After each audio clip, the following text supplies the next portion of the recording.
Good evening बेटा। आज हम नया टॉपिक स्टार्ट कर रहे हैं, सर्कुलेटरी सिस्टम। क्या स्टार्ट कर रहे हैं? Circulatory system. तो देखिए सर्कुलेटरी सिस्टम होता क्या है। तो पहला क्या होता है, स्टडी ऑफ सर्कुलेटरी सिस्टम क्या कहलाती है? एंजियोलॉजी। क्या कहलाती है बेटा? Angiology. Study of circulatory system is called angiology. ठीक है। William Harvey is the father of angiology. Father of angiology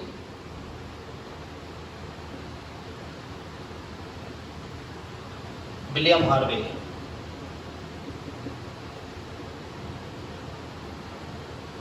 William Harvey कौन थे? Father of angiology. ठीक है। तो देखते हैं सर्कुलेटिंग सिस्टम होता क्या है। सर्कुलेटिंग सिस्टम होता क्या है? होता क्या है कि हमारी बॉडी में एक एक्सपेंडेड पाइपलाइन सिस्टम पाया जाता है। एक एक्सपेंडेड पाइपलाइन सिस्टम पाया जाता है। और ये पाइपलाइन सिस्टम किसका काम करता है? ट्रांसपोर्ट का काम करता है। किसका काम करता है बेटा? ट्रांसपोर्ट का काम करता है, एक्सचेंज का काम करता है। तो उसी पाइपलाइन सिस्टम को हम क्या करते हैं? सर्कुलेटिंग सिस्टम या सर्कुलेटरी सिस्टम। ठीक है। तो देखते हैं क्या करते हैं। ह्यूमन बॉडी में एक्सपेंडेड पाइपलाइन सिस्टम पाया जाता है। क्या पाया जाता है? ह्यूमन बॉडी में एक एक्सपेंडेड पाइपलाइन सिस्टम पाया जाता है। क्या पाया जाता है? Pipeline system. और इस पाइपलाइन सिस्टम को ही क्या बोलते हैं? Circulating fluid, circulatory system. क्या बोलते हैं बेटा? Circulatory system. और इस सर्कुलेटरी सिस्टम का काम क्या होता है? ट्रांसपोर्टेशन। क्या होता है बेटा? Transportation and exchange, exchange of material, exchange of materials. देखो कैसे एक्सचेंज करता है। देखो इसका मेन वर्क ही क्या है? ट्रांसपोर्टेशन और एक्सचेंज ऑफ मटेरियल्स। देखो हम हमारी नॉर्मल लाइफ में देखते हैं कि जैसे सिटी है, सिटी में बहुत सारे पाइपलाइन सिस्टम है। जैसे एक वाटर पाइपलाइन सिस्टम है, एक सीवरेज पाइपलाइन सिस्टम है। तो वाटर पाइपलाइन सिस्टम क्या करता है कि पानी का डिस्ट्रीब्यूशन करता है। क्या करता है? पानी का डिस्ट्रीब्यूशन करता है। सीवरेज पाइपलाइन सिस्टम क्या करता है? वेस्ट प्रोडक्ट को सिटी से बाहर ले जाता है। वेस्ट प्रोडक्ट को सिटी से बाहर ले जाता है। इसी प्रकार क्या करता है ये सर्कुलेटरी सिस्टम भी क्या करता है? ट्रांसपोर्टेशन का काम करता है। देखो कैसे, ये डाइजेस्टिव सिस्टम से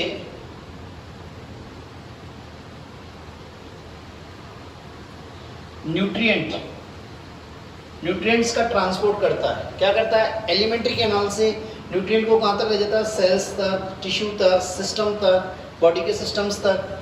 ठीक है। Respiratory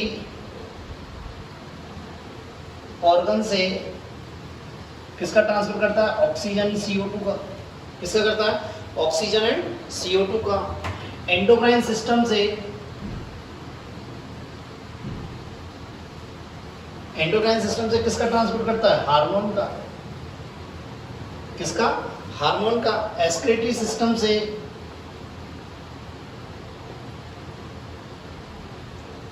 excretory product, urea, uric acid.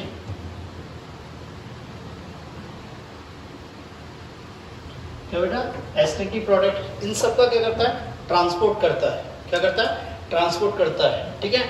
जैसे रेस्पिरेटरी ऑर्गन से ऑक्सीजन को कहाँ तक ले जाता है? सेल्स तक ले जाता है। सेल से CO2 को कहाँ तक लाता है? रेस्पिरेटरी ऑर्गन तक। ठीक है। एंडोक्राइन सिस्टम से हार्मोन को कहाँ ले जाता है? टारगेट ऑर्गन तक। कहाँ ले जाता है? टारगेट ऑर्गन तक। एक्सक्रीटरी प्रोडक्ट को क्या करता है? लेके आता है कहाँ तक? किडनी तक, जिससे कि वो क्या फिल्टर होकर बॉडी से बाहर निकल जाए। ठीक है।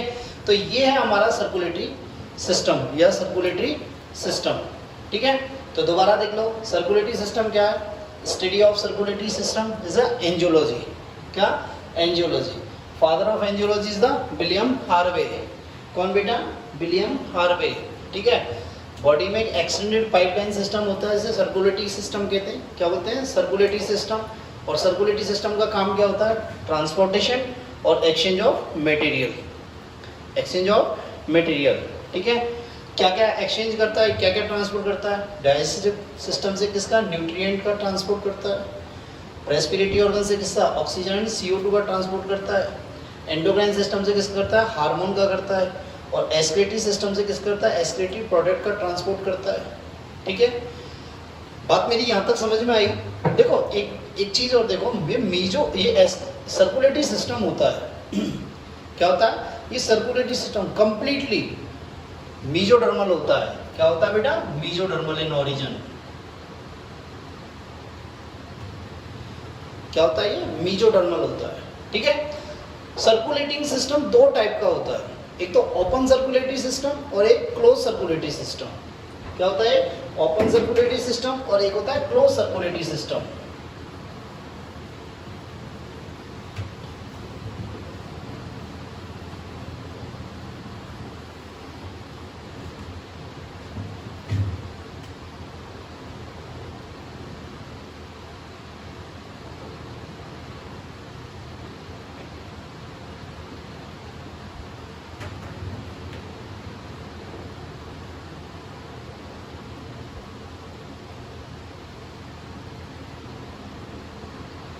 देखो ना ओपन सर्कुलेटरी सिस्टम क्या होता है। एक्चुअली इसका जो सर्कुलेटरी सिस्टम में जो फ्लूइड होता है उसको बोलते हैं सर्कुलेटिंग फ्लूइड।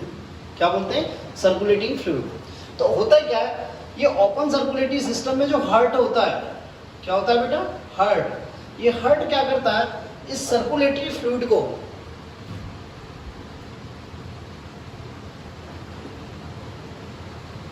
डायरेक्ट किसमें पंप करता है बॉडी कैविटी में, बॉडी कैविटी में या ब्लड साइनस में।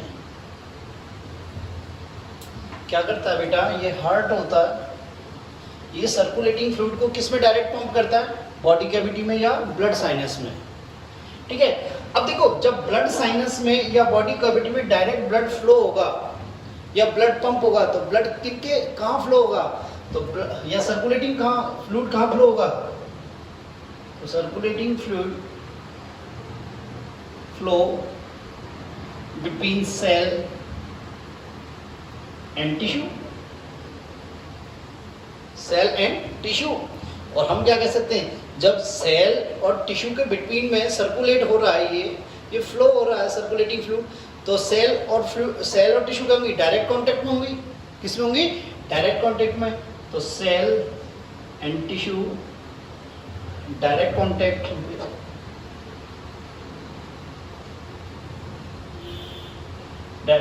with circulating fluid।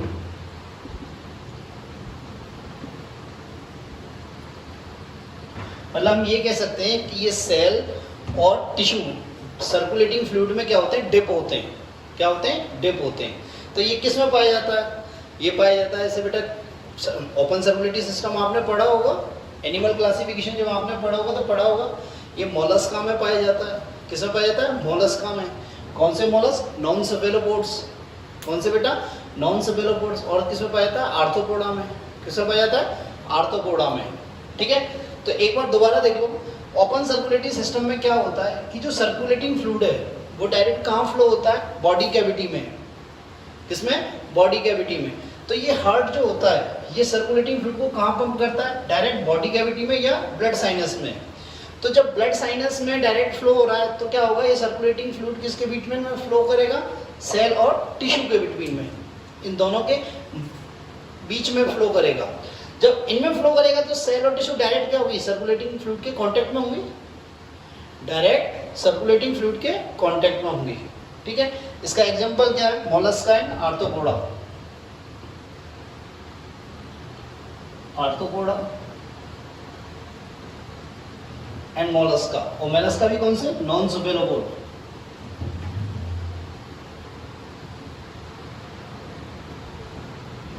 ठीक है, नेक्स्ट देखते हैं क्लोज सर्कुलेटरी सिस्टम। देखो बेटा क्लोज सर्कुलेटरी सिस्टम में क्या होता है जो हार्ट होता है ये क्या करता है सर्कुलेटिंग फ्लूइड को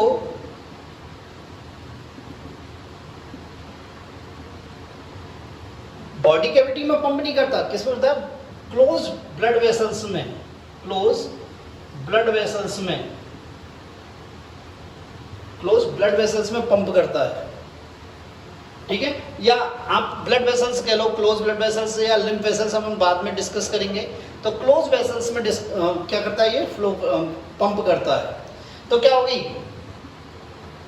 तो सेल एंड टिश्यू क्या डायरेक्ट कांटेक्ट में रहेंगे, नहीं रहेंगे। तो डायरेक्ट कांटेक्ट में किसके डायरेक्ट कांटेक्ट में, सर्कुलेटिंग फ्लूइड के में, सर्कुलेटिंग फ्लूइड के डायरेक्ट कांटेक्ट में नहीं होंगे।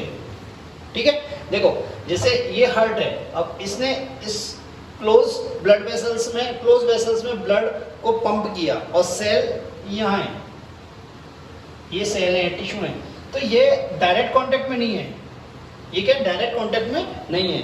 जबकि ओपन सर्कुलेटरी सिस्टम में क्या होगा, डायरेक्ट कांटेक्ट में रहती है। क्या आती है, सेल और टिश्यू किसके डायरेक्ट कांटेक्ट में रहती है, सर्कुलेटिंग फ्लूइड के में। यहाँ सर्कुलेटिंग फ्लूइड के डायरेक्ट कांटेक्ट में नहीं होते। ठीक है, इसका एग्जांपल क्या है बेटा, एनिलिडा है, कॉर्डेटा है, क्या Annelida, Chordata,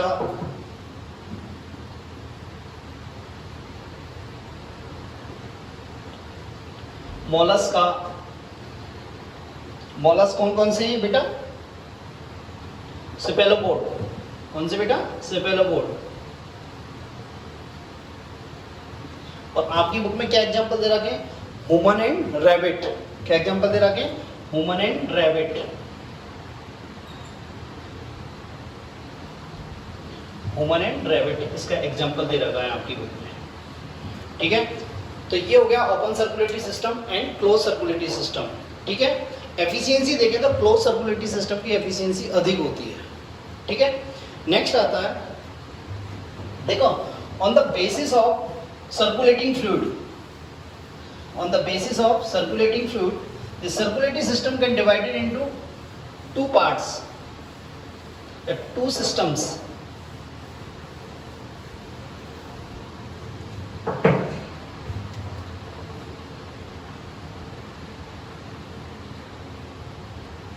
On the basis of circulatory fluid, circulatory system has two parts. Number one, blood circulatory system and lymph circulating system.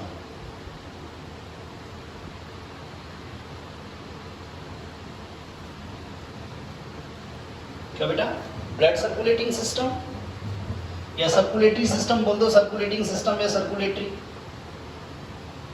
या लिम्फ सर्कुलेटरी सिस्टम।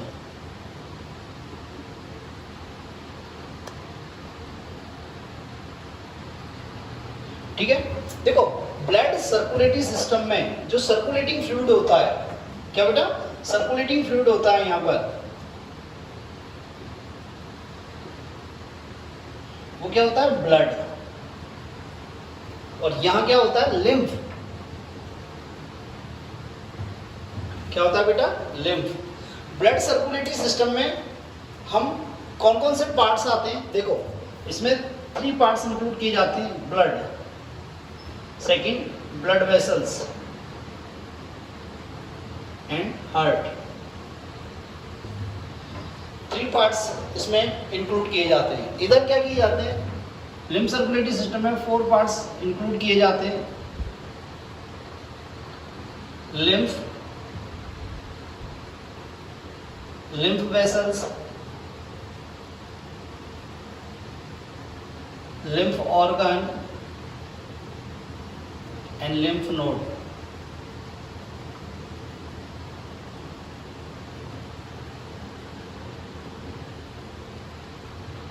ठीक है बेटा, तो इसमें सर्कुलेटिंग फ्लूइड क्या है, ब्लड, इधर क्या है सर्कुलेटिंग फ्लूइड, लिम्फ। ठीक है, इसमें क्या क्या इंक्लूड है, blood, blood vessels and heart. इसमें क्या है, lymph, lymph vessels, lymph organ and lymph nodes.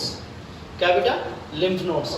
ठीक है, तो circulating system on the basis of circulating fluid 2 types.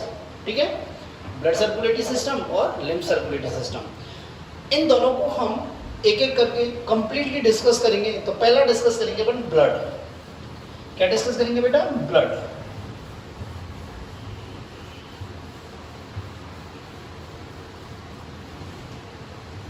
First आता है हमारा ब्लड।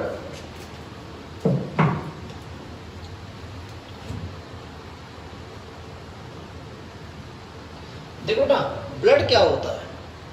ब्लड होता है लिक्विड या fluid connective tissue.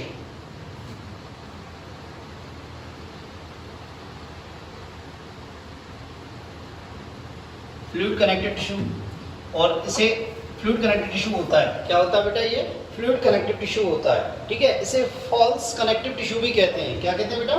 False connective tissue भी कहते हैं।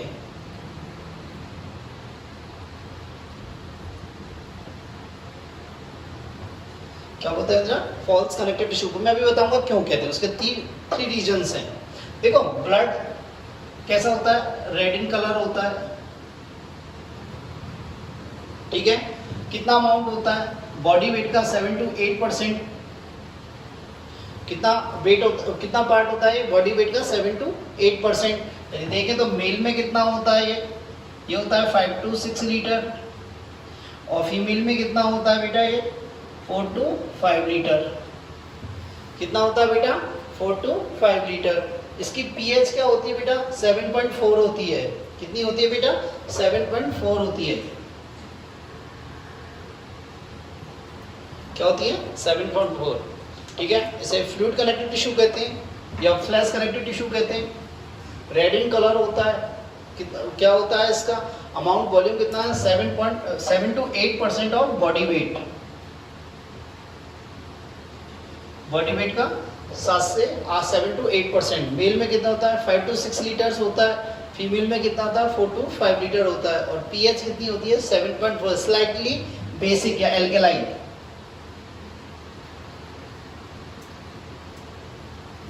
क्या बेटा? स्लाइटली एल्कलाइन, ठीक है। देखो, सिर्फ फ्लैश कनेक्टिव टिश्यू क्यों कहते हैं? देखो, होता क्या है बेटा? ये ब्लड की सेल्स जो होती हैं, इनमें डिवीजन, सेल डिवीजन की पावर नहीं पाई जाती। सेल डिवीजन पावर नहीं पाई जाती।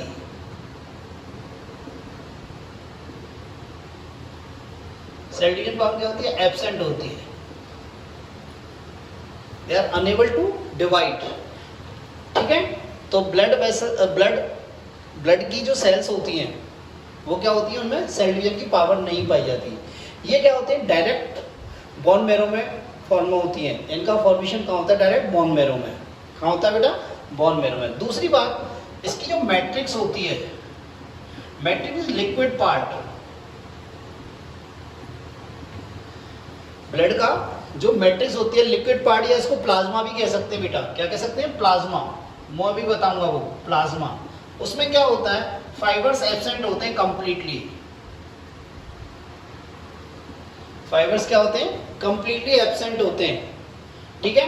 नेक्स्ट थिंग क्या होती है? इसकी जो मैट्रिक्स होती है उसका फॉर्मेशन इसकी सेल्स नहीं करती। खुद ब्लड सेल्स मैट्रिक्स का फॉर्मेशन नहीं करती। तो इस मैट्रिक्स का फॉर्मेशन एंड सिंथेसिस कहाँ होता है?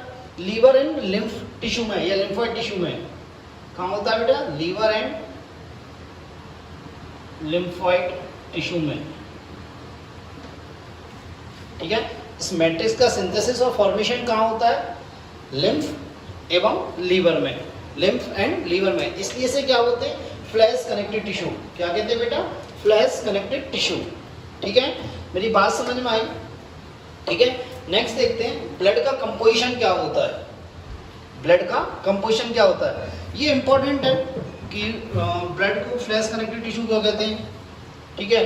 क्योंकि ब्लड सेल्स में डिवीजन की पावर नहीं पाई जाती, मैट्रिक्स में फाइबर्स नहीं होते, और मैट्रिक्स का फॉर्मेशन कहाँ होता है? लीवर और लिम्फोइड ऑर्गन या लिम्फोइड टिश्यू में, ठीक है बेटा।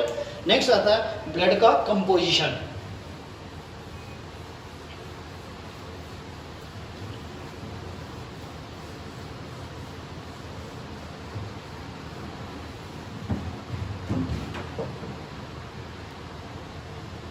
देखो बेटा, ब्लड को 2 पार्ट्स में डिवाइड किया जाता है। एक पार्ट है लिक्विड पार्ट, और इस लिक्विड पार्ट को क्या बोलते हैं? प्लाज्मा या मैट्रिक्स। क्या बोलते हैं बेटा? प्लाज्मा या मैट्रिक्स। इसका अमाउंट कितना होता है? 55%, ठीक है। सेकंड होता है सॉलिड पार्ट, इनको बोलते हैं ब्लड सेल्स या कॉर्पसल्स, ब्लड सेल्स या ब्लड कॉर्पसल्स, ठीक है बेटा। और इनका कितना अमाउंट होता है 45%, कितना होता है 45%। देखो बेटा सेल्स और कॉर्पसल्स में कुछ डिफरेंस होता है, बाकी अपन सेल कह देते हैं, कहीं कॉर्पसल्स कह देते हैं, पर सेल और कॉर्पसल्स में क्या होता है, ये सेल्स होती है, इसकी बॉडी में फिक्स लोकेशन होती है, एक क्या होती है, फिक्स लोकेशन होती है, ये मोबाइल नहीं होती, ये इमोबाइल होती है। जबकि ये कॉर्पसल्स होती है, ये बॉडी में क्या करती है, मूवमेंट करती रहती है, इनकी कोई फिक्स लोकेशन नहीं होती, इनकी कोई फिक्स लोकेशन नहीं होती, इसलिए इन्हें क्या बोलते हैं, कॉर्पसल्स, क्या बोलते हैं, कॉर्पसल्स, ठीक है। तो पहला पार्ट आता है अपन का प्लाज्मा, पहला पार्ट आता है अपन का प्लाज्मा। तो देखते हैं अपन प्लाज्मा क्या होता है, ठीक है बेटा, प्लाज्मा क्या होता है। देखो बेटा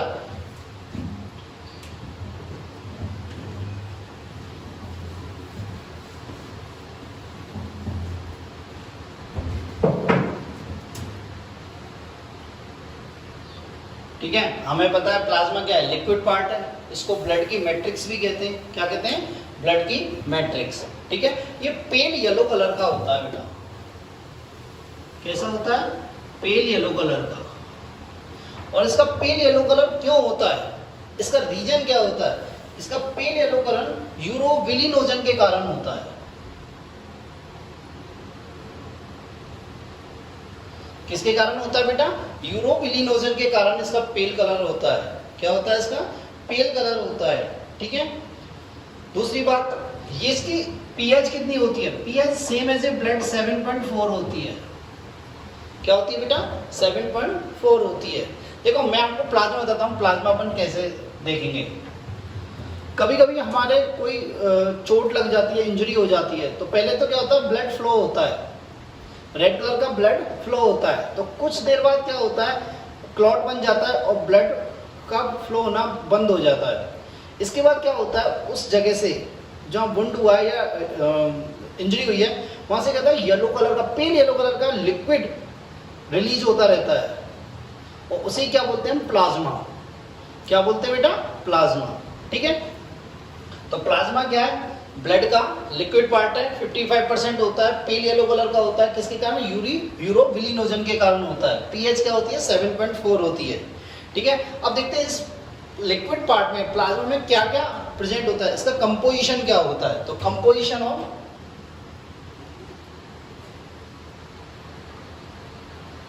ब्लड प्लाज्मा,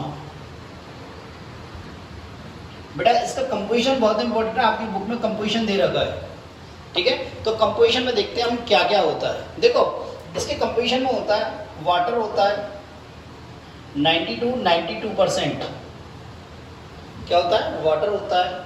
सेकंड क्या होता है, ऑर्गेनिक मैटर होता है, ऑर्गेनिक सब्सटेंस होते हैं, ठीक है। 6 to 7% ऑर्गेनिक सब्सटेंस होते हैं, ठीक है। थर्ड क्या होता है, इनऑर्गेनिक सब्सटेंस होते हैं।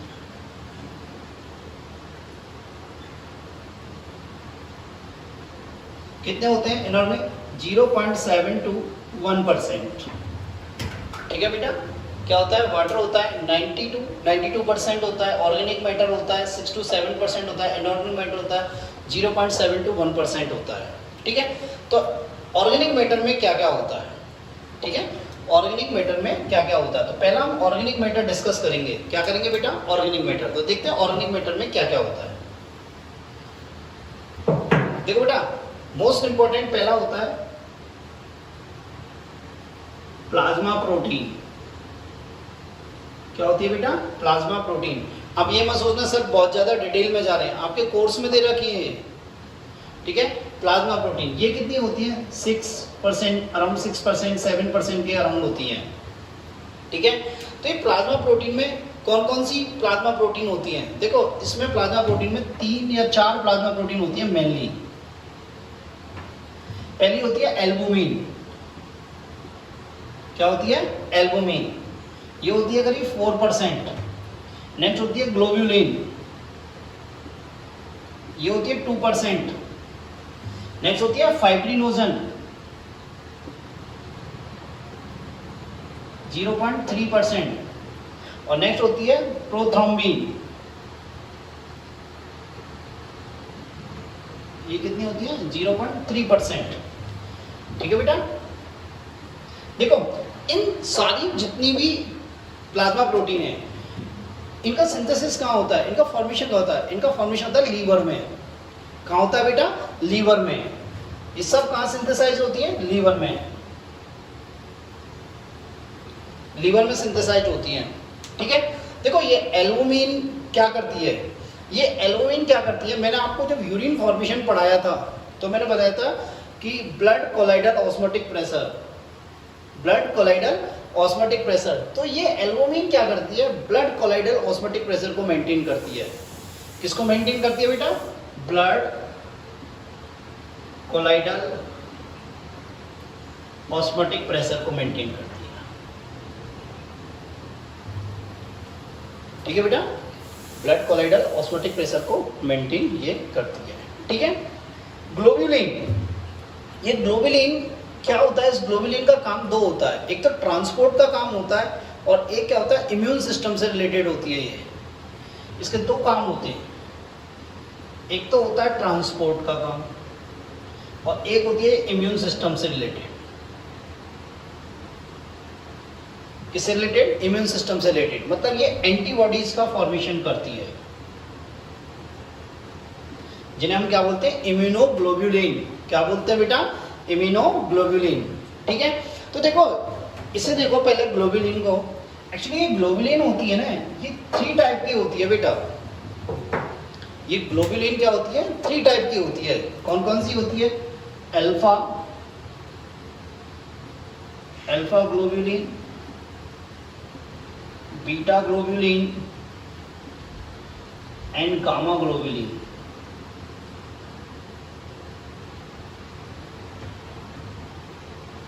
ठीक है बेटा। ये यहां एक बात ध्यान देने की है, मैंने आपको बोला जितनी भी प्लाज्मा प्रोटीन होती है उनका फॉर्मेशन कहाँ होता है, लीवर में।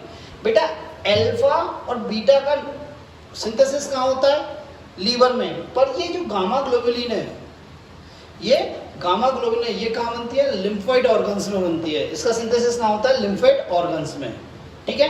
दूसरी बात, अल्फा और बीटा ये दोनों ये किससे रिलेटेड होती है, ट्रांसपोर्टेशन से। किससे रिलेटेड होती है, ट्रांसपोर्टेशन से। ठीक है। ये जो अल्फा ग्लोब्यूलिन है ये क्या होता है, सीयू का ट्रांसपोर्ट करती है, कॉपर का। बीटा ग्लोब्यूलिन एफई का ट्रांसपोर्ट करती है। इंपॉर्टेंट है, याद रखना, चाहे आपकी बुक में दे रखा है या नहीं दे रखा है।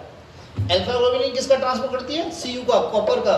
बीटा ग्लोब्यूलिन किसका ट्रांसपोर्ट करती है, एफई का। और ये जो गामा ग्लोब्यूलिन है ये किससे रिलेटेड होती है, इम्यून सिस्टम से। किससे रिलेटेड होती है, इम्यून सिस्टम से। और इसका काम क्या होता है, एंटीबॉडीज का फॉर्मेशन करना, एंटीबॉडीज का फॉर्मेशन करना। और ये एंटीबॉडीज हमें क्या प्रदान करती हैं, बॉडी या डिजीज से रेजिस्टेंस प्रदान करती हैं। ठीक है। नेक्स्ट देखें, ये जो अल्फा गामा ग्लोब्यूलिन है ये क्या होती है, 5 टाइप्स की होती है, जो आपको लास्ट टॉपिक, लास्ट यूनिट है जो आपकी, उसमें आएंगी। कौन कौन सी, IgA, IgD, IgE, IgM और IgG। ये 5 प्रकार की होती है। IgG means immunoglobulin A, immunoglobulin D, immunoglobulin E, immunoglobulin M और इम्यूनोग्लोबुलिन G। ठीक है बेटा, तो मेरी बात समझ में आई। ग्लोबुलिन क्या होती है, 2% होती है। ठीक है, ये 3 प्रकार की होती है, 3 टाइप्स की होती है, alpha, beta and gamma globulin. Alpha और बीटा ग्लोबुलिन का फॉर्मेशन कहाँ होता है, लीवर में, जबकि गामा ग्लोबुलिन का फॉर्मेशन कहाँ होता है, लिम्फोइड ऑर्गन में। ठीक है, ये अल्फा और बीटा ग्लोबुलिन किससे रिलेटेड होती है, ट्रांसपोर्टेशन से। तो अल्फा किसका ट्रांसपोर्टेशन करती है, कॉपर का। बीटा किसका करती है, आयरन का। और गामा किससे रिलेटेड होती है, इम्यून सिस्टम से, मतलब एंटीबॉडीज का फॉर्मेशन करती है, इम्यूनोग्लोबुलिन का फॉर्मेशन करती है। ठीक है, हमारी बॉडी में कितनी होती है, 5 प्रकार की इम्यूनोग्लोबुलिन पाई जाती हैं। IgA, IgD, IgE, IgM और IgG। ठीक है, मेरी बात यहाँ तक क्लियर है। नेक्स्ट आती है आपकी 2 और प्लाज्मा प्रोटीन, कौन कौन सी थी? फाइब्रिनोजन एंड प्रोथ्रोम्बिन, वो था 0.3%, 0.3%। और ये किससे रिलेटेड होती है? ये ब्लड क्लॉटिंग से रिलेटेड होती हैं। किससे रिलेटेड होती है बेटा? ब्लड क्लॉटिंग से रिलेटेड होती हैं।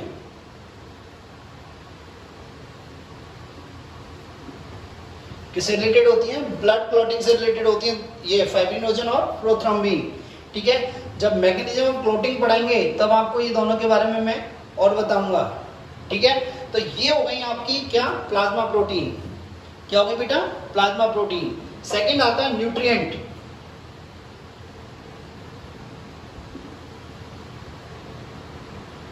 प्लाज्मा में और क्या प्रेजेंट होता है? न्यूट्रिएंट्स होते हैं। कौन कौन से? देखो, ग्लूकोज होता है, अमीनो एसिड होते हैं, ठीक है, और क्या होता है बेटा? इसको सही से लिख देता हूं, आपकी समझ में नहीं आएगा। और क्या होते हैं? फैटी एसिड्स होते हैं।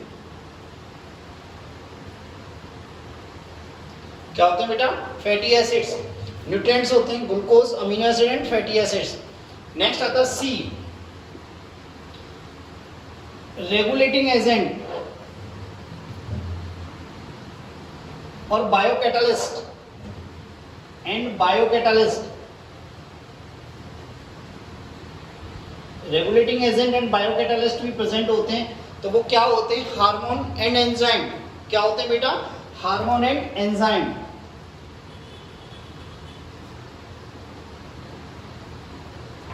हार्मोन एंड एंजाइम किसका कार्य करते हैं? बायोकैटालिस्ट का। किसका? बायोकैटालिस्ट का।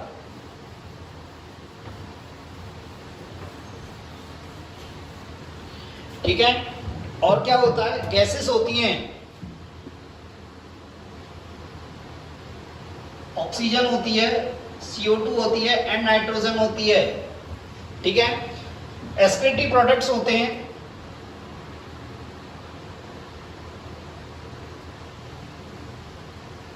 Urea and uric acid.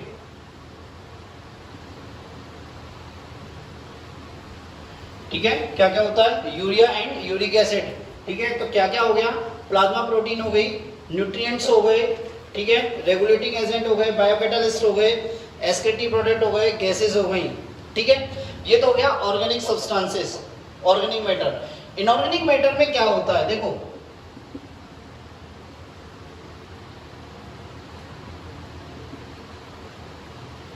Inorganic matter में क्या आता है? कैटायन और एनायंस आते हैं।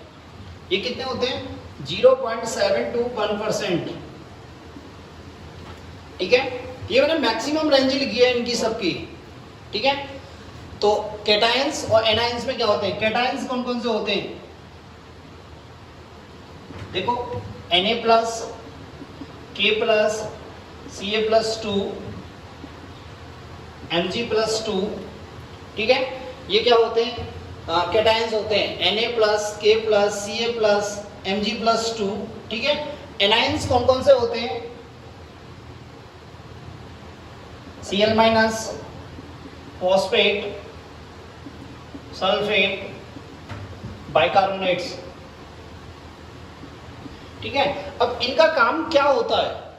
इनऑर्गेनिक मैटर का वर्क क्या है? इनका फंक्शन क्या है? इनका function solute potential and pH regulation. क्या बेटा? सॉल्यूट पोटेंशियल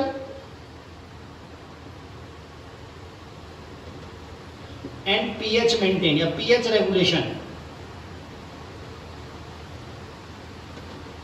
क्या बेटा? PH regulation. तो ये पार्ट हुआ आपका लिक्विड पार्ट। क्या हुआ बेटा? Liquid part. ठीक है, ये प्लाज्मा या मैट्रिक्स हुआ। ठीक है, नेक्स्ट आता है आपकी ब्लड सेल्स।